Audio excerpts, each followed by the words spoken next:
Hey everybody, my name is Tammy Brice, and gosh, I have an eye patch on. Who wears an eye patch? Does a doctor wear an eye patch? Maybe if somebody pokes them in the eye really hard. A dog? No, not a dog.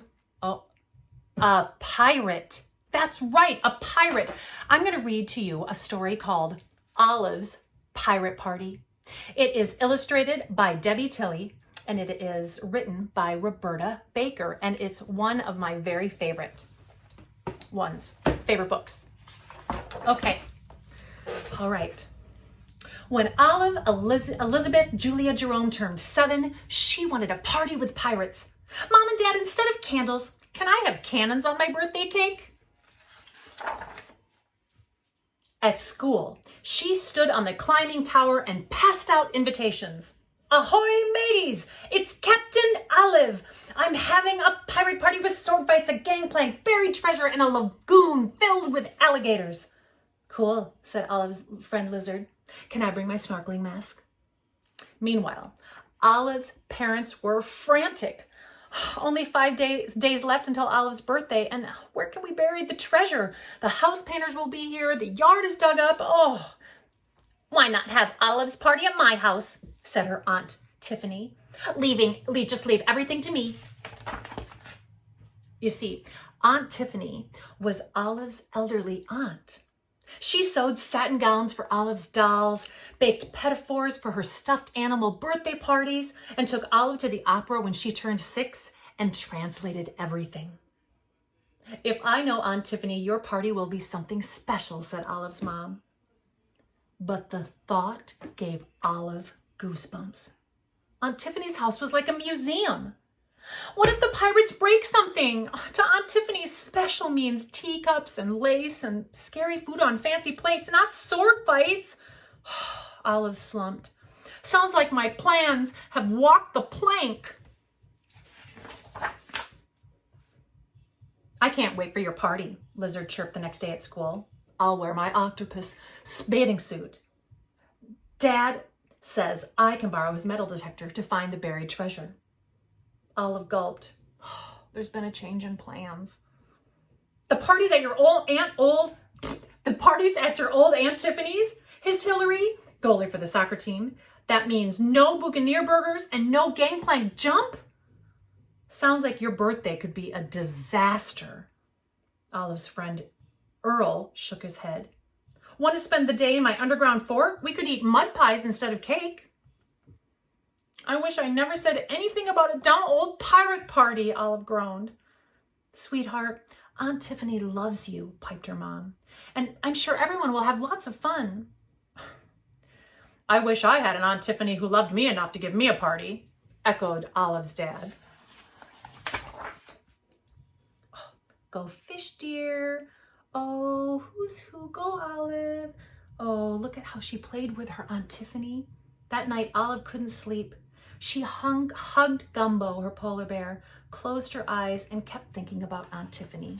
She seems like a pretty good aunt, doesn't she? I love Aunt Tiffany, and she loves me, announced Olive. So if I'm going to have a party with pirates, I'll just bring them to Aunt Tiffany's house, and we'll redecorate. Oh. The next day, when Miss Fishbone's class made papier-mâché masks, Olive made Blackbeard the pirate. In science, when they painted an ocean mural, Olive was in charge of all of the details. Miss Fishbone, can I please borrow this mural on Saturday if I do extra credit spelling homework?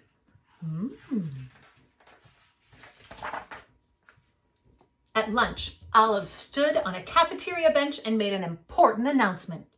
All hands on deck. Prepare to cast off on Saturday. Dress like pirates and dig for treasure. And don't forget your toy sharks. The pirate party's back on, Lizard sparkled. Are you sure it's going to be fun, Hillary snorted. Anything else, Miss Jerome? Mr. Weeple, the principal, rocked on his heels. Olive blushed. Mr. Weeple, do you know where I can find a giant white teacup? That night before Olive's party, Aunt Tiffany vacuumed and rearranged. She packed her crystal goblets and china plates in boxes and put them away. Oh my. The next morning, Olive woke up at At sunrise, she watched the second hand sweep the clock. Cock-a-doodle-doo, Mom and Dad. I just turned 7. Time to put candles into donuts. Last one to the table gets a fried runny egg. After breakfast, Olive worked in her treehouse. Then she sailed to Aunt Tiffany's doorstep. I hope we don't have to eat broccoli, Hillary grumbled. Is it okay to swing from the yardarm? Lizard squeaked. Attention all pirates! No pushing, no poking, no pirate curses. After Cake will sneak out back and hunt for real treasure. What real treasure? A gravely voice thundered. Aunt Tiffany's door creaked open.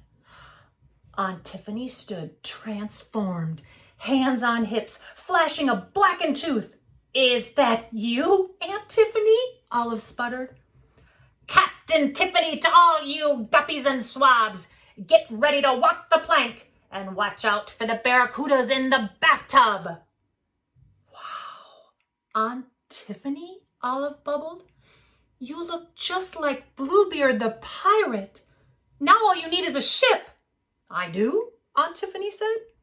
Full speed ahead, Olive spouted. Together, they turned the living room into a pirate galleon. Wow. In Aunt Tiffany's tub, they trolled for gold coins. In her closets, they combed for treasure. Then everyone sat down to a Jolly Roger cake that Aunt Tiffany had baked. Look, Olive's cake even has cannons. Aunt Tiffany, this is the best party ever. Olive thought for a minute. But where did you put all your teacups? Aunt Tiffany smiled and winked. Pirates don't use teacups, dear. After Olive opened her presents, Aunt Tiffany opened one from Olive. Olive, Elizabeth, Julia, Jerome. I painted it myself, said Olive. You're no ordinary pirate. Aunt Tiffany squeezed Olive's hand. You're no ordinary Aunt Tiffany. Olive squeezed Aunt Tiffany back. Aunt Tiffany, instead of 9 pirates, can I invite 29 pirates next year? Well, I hope you enjoyed Olive's Pirate Party, the book. It was really hard to read with this patch on, and I hope that you enjoyed the book, and I plan on reading a lot more, and I really look forward to seeing you again.